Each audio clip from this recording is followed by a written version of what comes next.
Hello everyone. So today we'll be discussing question number 1415 of lead code, which is the kth lexicographical of all happy strings of length n. ठीक है, सुनने में तो बहुत ही खतरनाक सा लग रहा है, बट बहुत ही सिंपल सा है. इसमें एक इंपॉर्टेंट टर्म है जो हैप्पी स्ट्रिंग्स है. ठीक है, इसको समझ लो तो पूरा क्वेश्चन समझ में आ जाएगा क्या करना है. हैप्पी स्ट्रिंग्स क्या होती है, इसमें बोला गया है, डिफाइन ऐसे किया है कि जो एस आई है ना, अगर एस तुम्हारे पास एक स्ट्रिंग है तो s i should not be equal to s i minus one. ठीक है, मतलब जो एडजेसेंट कैरेक्टर्स होने चाहिए ना स्ट्रिंग में, वो सिमिलर नहीं होने चाहिए, है ना, वो सेम नहीं होने चाहिए, तो वो हैप्पी स्ट्रिंग है.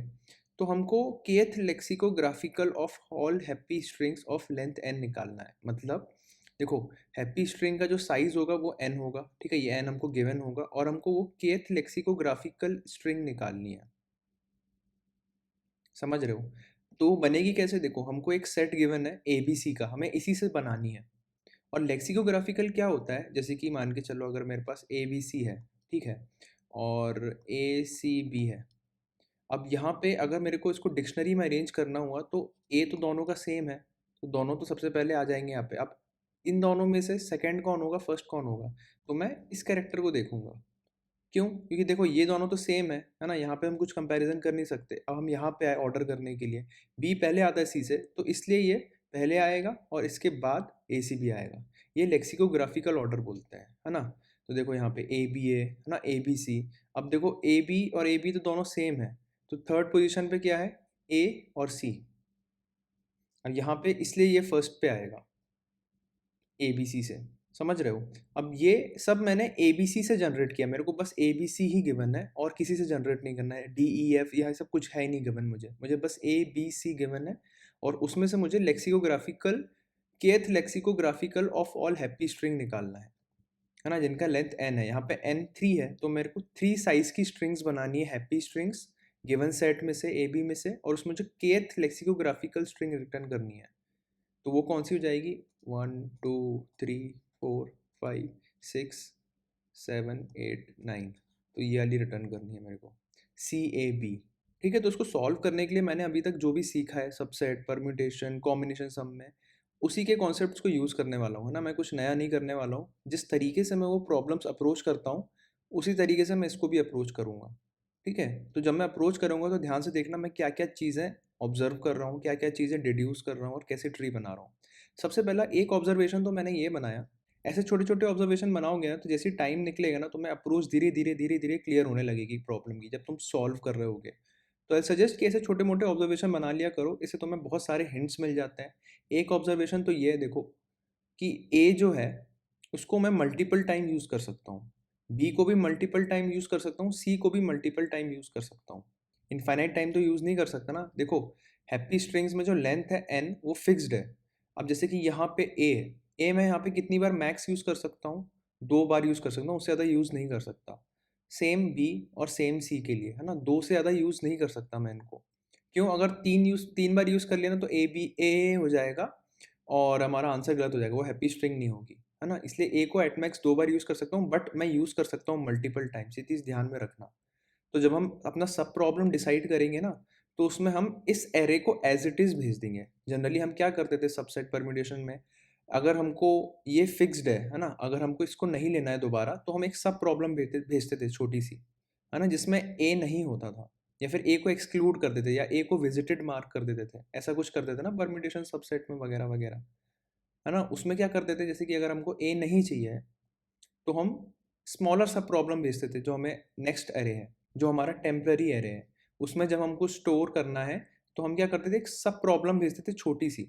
छोटी सी मतलब एक छोटा एरे भेजते थे. अब यहाँ पे हम पूरा एरे एज इट इज दोबारा भेज देंगे. क्यों? क्योंकि हम इसी एरे में से दोबारा फिर से ए को चूज कर सकते हैं.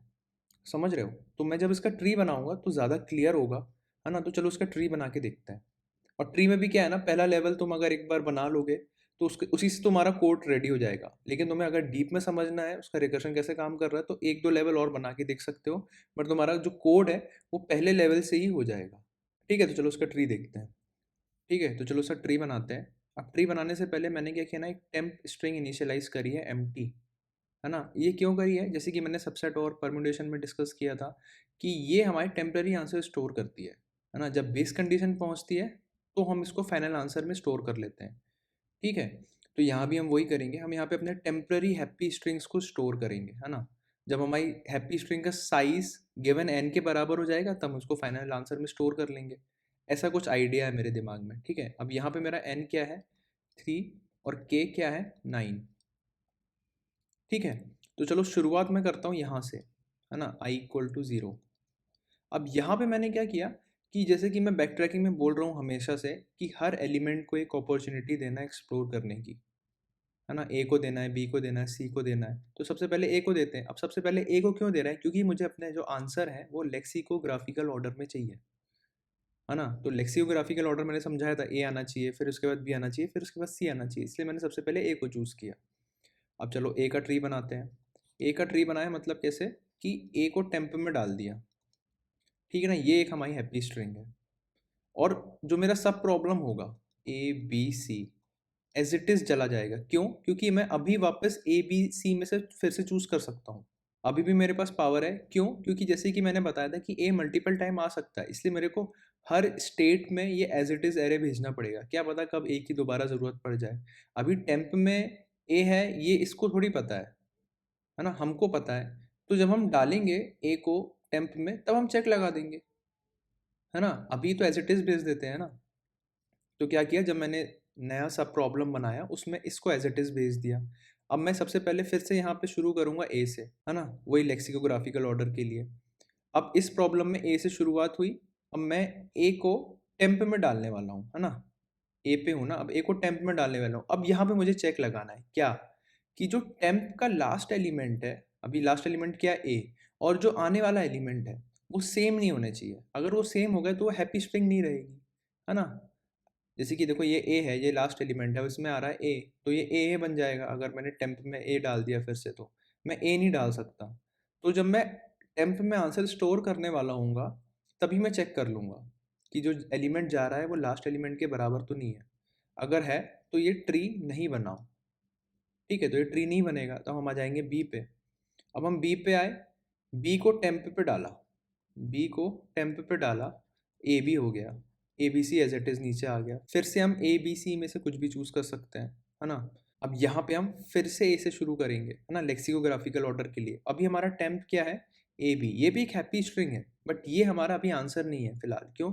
इसका साइज़ 3 नहीं है ना, इसका साइज़ तो 2 है, इसका साइज़ 1 था। ये सब हमारे आंसर नहीं है। अब देखो, अब मैंने फिर से ए को डाला। अब क्या मैं ए को डाल सकता हूँ? हाँ, क्योंकि लास्ट में बी है, ठीक है? तो ये हो जाएगा ए बी ए और फिर से चला जाएगा ए बी सी सब प्रॉब्लम में। अब ये एक मेरा आंसर हो जाएगा। तो इसको मैं आंसर में स्टोर कर लेता हूँ। ये कैसा दिखेगा? ए बी ए, ठीक है? ये लेक्सिकोग्राफिकल ऑर्डर में ये पहली स्ट्रिंग है मेरी, है ना? और ये सबसे पहले मुझे मिल गई, है ना? लेक्सिकोग्राफिकली भी ये सबसे आगे ही आ रही है क्योंकि हम ये मेक श्योर कर रहे हैं सबसे पहले चांस ए को मिलना चाहिए, फिर बी को मिलना चाहिए, फिर सी को मिलना चाहिए। इसलिए हमारे आंसर इस ऑर्डर में आ रहे हैं, ठीक है? अब ये एक हैप्पी स्ट्रिंग है। अब क्या आगे जाने का कोई मतलब है अब? है ना? क्या हैप्पी स्ट्रिंग को बड़ा बनाने का कोई मतलब है? नहीं। क्यों भाई? इसका साइज़ तो हो गया ख़त्म, अब 4 बनाएँगे, 4 को तो कोई पॉइंट नहीं है। तो हम क्या कर जाएँगे? बैक ट्रैक कर जाएँगे। बैक ट्रैक करते समय हम इस ए को हटा देंगे वापस। देखो भाई ए का काम हो गया ख़त्म, है ना? अब बी को चांस दो यहाँ पे। बी को चांस दो ए बी के साथ, है ना? ए बी ए में से बी ए को हटाया, तो बैक ट्रैक करते समय क्यों हटाएं? जैसे हम ए बी वाली स्टेट में वापस आ जाए। ए को चांस दे दिया, अब बी को चांस देंगे। अब बी को चांस देने के लिए क्या किया, मैं बी को फिर से टेम्प में डालूंगा, लेकिन बी को टेम्प में डालने से पहले मैं फिर से चेक करूंगा क्या लास्ट एलिमेंट बी के बराबर है। हाँ यार, ये तो फिर नहीं कर सकते हम, ये वाला ट्री हम नहीं बनाएंगे क्योंकि यहाँ पे अगर टेम्प में डालेंगे तो ए बी भी हो जाएगा जो कि गलत है।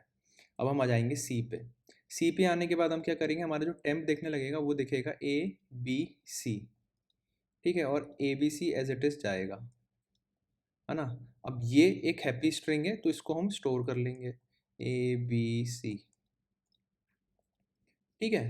तो इसको हम बैक ट्रैक कर लेंगे क्योंकि यहाँ पे हमारे सारे ऑप्शंस खत्म हो गए। मतलब ऑप्शंस मतलब बेस कंडीशन पे आ गए हम, है ना? 3 से ज़्यादा हमको चाहिए नहीं है तो हम बेस कंडीशन पे आ गए, ठीक है? तो ये ए बी सी ये तो पूरा एक्सप्लोर हो गया, ये तो पूरा एक्सप्लोर हो गया। अब हम यहाँ से, है ना? और यहाँ पे हम जब बैक ट्रैक कर रहे थे तो सी को हटा के आए। सी को हटा के आए तो मतलब वापस ए बी पे आ गए हम, है ना? वापस ए बी पे आ गए, सारे ऑप्शन एक्सप्लोर करें, फिर से वापस बैक ट्रैक करेंगे बी को हटा के। जिससे हम ए पे आ जाएं, जहाँ से शुरू किया था, है ना, जिससे हमने शुरू किया था वहाँ पे आ जाए। अब देखो बी का चांस तो खत्म हो गया ना, बी ने एक्सप्लोर कर लिया, अब बारी आई सी की। अब बारी आई सी की। अब सी अपना ट्री बनाएगा। अब क्या सी क्या डालेगा, ए, है ना, टेम्प में सी ऐसा चला जाएगा, और क्या लास्ट एलिमेंट सी के बराबर है, नहीं, इसलिए टेम्प में चला जाएगा। अब एज इट इज चला जाएगा ए बी सी। क्यों, क्योंकि मैं फिर से ए बी सी से चूज कर सकता हूँ, है ना। अब सेम चीज़ मैं वही करूँगा यहाँ पे, इसका ट्री भी वैसे ही बनाऊंगा। इसका ट्री बनाने के लिए देखो ए सी, अभी इसका साइज 2 है तो अभी मैं स्टोर नहीं करूँगा। अब मैं यहाँ पे डालूंगा ए, तो चला जाएगा ये, क्योंकि ट्री बन जाएगा, तो ए सी ए हो जाएगा। ये एक हैप्पी स्ट्रिंग है ना, तो मैं इसको स्टोर कर लूँगा। ठीक है, फिर मैं बैक ट्रैक करूँगा, ए को हटाऊँगा और फिर बी पे आऊँगा, फिर ए सी बी हो जाएगा बी के थ्रू, ए सी बी। ये भी एक हैप्पी स्ट्रिंग है, तो इसको स्टोर कर लूँगा, ए सी बी। ठीक है, फिर बैक ट्रैक करूँगा, बी को हटाऊँगा, सी पे आऊँगा, सी को डालने वाला हूँ, देखूँगा मैं यहाँ पे कि यार सी ऑलरेडी लास्ट पे है ना, तो ये नहीं डालूंगा यहाँ पे, मैं सी का ट्री नहीं बनेगा। ठीक है, ये ऑप्शंस एक्सप्लोर हो गए, ये भी एक्सप्लोर हो गया। हम बैक ट्रैक करेंगे ना सी को हटा के, तो वापस ए पे आएंगे। हम यहाँ पे ए सी थे, सी को हमने हटाया बैक ट्रैक करके, तो हम वापस ए पे आ गए। अब हम आएंगे बी पे, ऐसे करते करते हमारा ट्री बनेगा। ठीक है, और देखो ये हमारा आंसर बिल्डअप होता जा रहा है। अभी तक हमें 4 मिल गए। जैसे ही हमें के 9 मिल जाएगा, जैसे ही हमारा आंसर जो है जिसका साइज 9 हो जाएगा, हमारा आंसर खत्म, है ना, हमारा कोड खत्म। इसके आगे जाने की जरूरत ही नहीं, क्योंकि हमको 9th एलिमेंट ही रिटर्न करना है आंसर का, है ना। तो चलो उसको फटाफट कोड करते हैं, कोड में और अच्छे से समझ में आने वाला है। वैसे तो आई होप इसमें काफ़ी कुछ समझ में आ गया होगा। अगर कोड कर सकते हो उसको तो खुद से कर लो, क्योंकि इसमें मैंने ऑलमोस्ट सब कुछ बता दिया है, और तुम इसको खुद से कोड कर सकते हो अगर तुम्हें सबसेट परम्यूटेशन तुम्हें अच्छे से आता है तो, है ना। तो चलो फिर भी इसको कोड करते हैं। ठीक है, तो चलो कोड करते हैं। कोड करने से पहले मैंने क्या किया ना, यहाँ पे कुछ चीज़ें इनिशियलाइज कर ली ऑलरेडी। एक टेम्प स्ट्रिंग जिसमें मेरा टेम्परेरी आंसर स्टोर होगा, ये इनपुट मेरा कैरेक्टर है ना, वेक्टर ऑफ कैरेक्टर है, जिसमें मैं ए बी सी जो कि मैं भेजने वाला हूँ, जिससे मैं चूज़ करने वाला हूँ। ये वेक्टर ऑफ स्ट्रिंग जिसमें मैं अपने हैप्पी स्ट्रिंग्स स्टोर करूँगा, है ना, फाइनल हैप्पी स्ट्रिंग्स। और जैसे ही इसका साइज़ के बराबर हो जाएगा, मैं इसका लास्ट एलिमेंट भेज दूंगा, है ना, क्योंकि वो उसी ऑर्डर में स्टोर हो रहा है। और ये मेरा रिकर्सिव फंक्शन है ना, जिसमें मैं रिकर्शन कॉल करने वाला हूँ। ये हेल्पर फंक्शन के नाम से है। इसमें मैं क्या भेज रहा हूँ, आंसर भेज रहा हूँ, एन भेज रहा हूँ, के भेज रहा हूँ, ये तो भेजना ही है, टेम्प तो भेजना ही है, और इनपुट भी भेजना है ना। जो जो इंपॉर्टेंट चीज़ें थी वो सारी भेज दी मैंने। अब यहाँ पे हम अपना मेन कोड लिखना शुरू करते हैं। ठीक है, अभी बेस कंडीशन नहीं लिख रहा हूँ। सबसे पहले मैं क्या करता हूँ कि फॉर लूप लिख लेता हूँ, है ना। फॉर लूप जिसमें मेरे को हर एलिमेंट को अपॉर्चुनिटी देनी है ना, उसकी बात कर रहा हूँ। For in i equal to 0, i should be less than 3, है ना, और आई प्लस प्लस। अब देखो इसका मतलब क्या है, ये हर रिकर्सिव कॉल में चलेगा ये वाला फॉर लूप, है ना। ये फॉर लूप 3 बार चलेगा, किस किस के लिए, ए बी सी, है ना, और ये A B C as it is जाने वाले हैं, है ना। इसलिए मैं आई 0 से कर रहा हूँ। आई स्टार्ट ऐसा कुछ स्टार्ट वेरिएबल नहीं बनाया मैंने, हर बार 0 से शुरू होना है ना। सब प्रॉब्लम में क्या है कि एज इट इज जाना चाहिए अरे, क्योंकि मैं उससे मल्टीपल टाइम चूज कर सकता हूँ एलिमेंट्स को, है ना। अब यहाँ पे मैं एक चेक लगा देता हूँ, if temp dot size is equal to 0 और temp dot back is not equal to input of I। इसका मतलब क्या है, देखो ये तो वही है ना कि temp का जो लास्ट एलिमेंट है, अगर वो इनपुट के जो भी एलिमेंट है ना, जो इनपुट का ith एलिमेंट जा रहा है temp के पीछे, है ना, ये I वाला जो आइटरेशन है ना, ये वाला, अब ये इनपुट पे लगेगा, तो जो इनपुट का ith एलिमेंट है वो टेम्प के जो पीछे वाले एलिमेंट है, जो लास्ट एलिमेंट के बराबर है। अगर बराबर नहीं है तो ही हमको ये काम करना है, और या फिर टेम्प का जो साइज है वो 0 है। ये वाला क्यों लगाया, जब मेरी टेम्प एम्प्टी होगी, जब एम्प्टी स्ट्रिंग से शुरुआत करने वाला हूँ ना, तब भी तो चलना चाहिए कोड, है ना। अपार्ट फ्रॉम दिस कि देखो टेम्प का जो बैक है इनपुट आई के बराबर नहीं होना चाहिए, तब चलना चाहिए, या फिर टेम्प एम्प्टी हो तब चलना चाहिए, है ना। अगर मैं ये नहीं करूंगा ना, तो जब टेम्प एम्प्टी होती है तो तब कोड एग्जीक्यूट ही नहीं होगा। इसलिए मुझे ये वाला चेक भी डालना पड़ेगा। ठीक है, तो ये चेक पास हो गया। इसका मतलब क्या हुआ कि टेम्प का जो पीछे वाला एलिमेंट है, जो लास्ट एलिमेंट है, और जो इनपुट का ith एलिमेंट जो जाने वाला है टेम्प में, वो दोनों डिफरेंट है। अगर डिफरेंट है तो पुश कर दो, टेम्प डॉट पुश बैक, अगर तुम पुश बैक करोगे क्या करोगे, इनपुट ऑफ आई, ठीक है, और हेल्पर को एज इट इज़ कॉल कर दो। एज इट इज़ मतलब क्या, देखो आंसर एन है ना, के और टेम्प और इनपुट एज इट इज़, है ना, इनपुट को भी कुछ मैं चेंज नहीं कर रहा हूँ, इनपुट को भी एज इट इज़ भेज रहा हूँ, एबीसी को पूरा एज इट इज़ भेज दे रहा हूँ, है ना, और टेम्प पॉप बैक, है ना, ये बैक ट्रैक करने के लिए कि जब मैं बैक ट्रैक कर रहा हूँ तो मैं पॉप बैक करूँगा ना, ये भी मैंने बताया था अभी तक, कितनी देर से बता रहा हूँ मैं ये वाले बैक ट्रैकिंग के क्वेश्चंस में कि पॉप बैक क्यों करना होता है। अगर नहीं समझ में आया है तो सबसेट परम्यूटेशन वगैरह इनके कॉन्सेप्ट स्ट्रॉन्ग करो, नहीं तो ये बैक ट्रैकिंग बहुत डिफिकल्ट लगेगी, है ना। मैंने बहुत अच्छे समझाया है, वो प्लेलिस्ट को रेफर करो, उससे सारे कॉन्सेप्ट्स क्लियर हो जाएंगे, ये प्रॉब्लम बहुत ईजी लगने लगेंगे, है ना, उसमें मैंने बहुत डिटेल में एक्सप्लेन कर रखा है, ठीक है। तो चलो इसको लिखते हैं, इसको ख़त्म करते हैं। अब ये फॉर लूप के बाद एक रिटर्न मारेंगे। अब हम बेस कंडीशन लिख देते हैं, चलो ठीक है। बेस कंडीशन अब मैं क्यों लिख रहा हूँ, एटलीस्ट मेरे को फ्लो तो पता चले कि मेरे ट्री बन कैसे रहे हैं।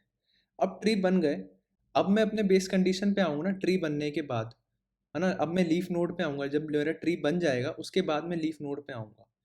तो if answer dot size is equal to k return, ठीक है, और temp dot size is equal to n answer dot push back क्या टेम्प एंड रिटर्न। देखो ये क्या किया, जैसे ही मेरे टेम्प का साइज हैप्पी स्ट्रिंग के साइज के बराबर हो जाए जो भी गिवन एन है, तो मैं आंसर में ये टेम्प को स्टोर कर लूँगा। और इसी कॉल में जैसे मेरे कॉल चलते जा रहे हैं चलते जा रहे हैं, जैसे ही मेरे आंसर का साइज के बराबर हो गया, ख़त्म कोड भाई, वापस आ जाओ, चलो रिटर्न कर जाओ, हमारा आंसर मिल गया, आगे चलने की कोई ज़रूरत नहीं है ना। ये दो कंडीशंस डाली है मैंने बेस कंडीशन के फॉर्म में, कहाँ कहाँ टर्मिनेट करना है कोड। तुम चाहो तो ये हटा भी सकते हो, है ना, तुम्हारा कोड फालतू में बहुत लंबा चलेगा, क्योंकि तुम्हें at the end answer of के रिटर्न करना है ना। तो अगर तुम्हारा आंसर बहुत बड़ा भी होगा तो उसमें तुम इंडेक्सिंग के बेस पे के वाला एलिमेंट निकाल सकते हो, लेकिन क्यों निकालना है फालतू का, जब फालतू में इतने सारे कंप्यूटेशन क्यों करना है। तो जैसे ही इसका साइज के बराबर है रिटर्न कर दो, ठीक है। अब इसमें एक दो चीज़ और बोली है यहाँ पे इन लोगों ने, वो क्या है वो देख लेते हैं कि return the kth string of this list और return an empty string if there are less than k happy string, है ना। ये चेक भी हमको रिटर्न करते समय लगाना है अपने आंसर में, है ना। चलो हमारा रिकर्सिव कोड तो हो गया, अब जब हम रिटर्न कर रहे होंगे अपना फाइनल आंसर तो हमें क्या लिखना है वो देखते हैं। If answer dot size is equal to k, अगर के बराबर है तो ही रिटर्न करो आंसर डॉट बैक, नहीं तो क्या रिटर्न कर दो एम्प्टी स्ट्रिंग, ठीक है। जो बोला वो किया मैंने, है ना। चलो उसको रन करके देखते हैं।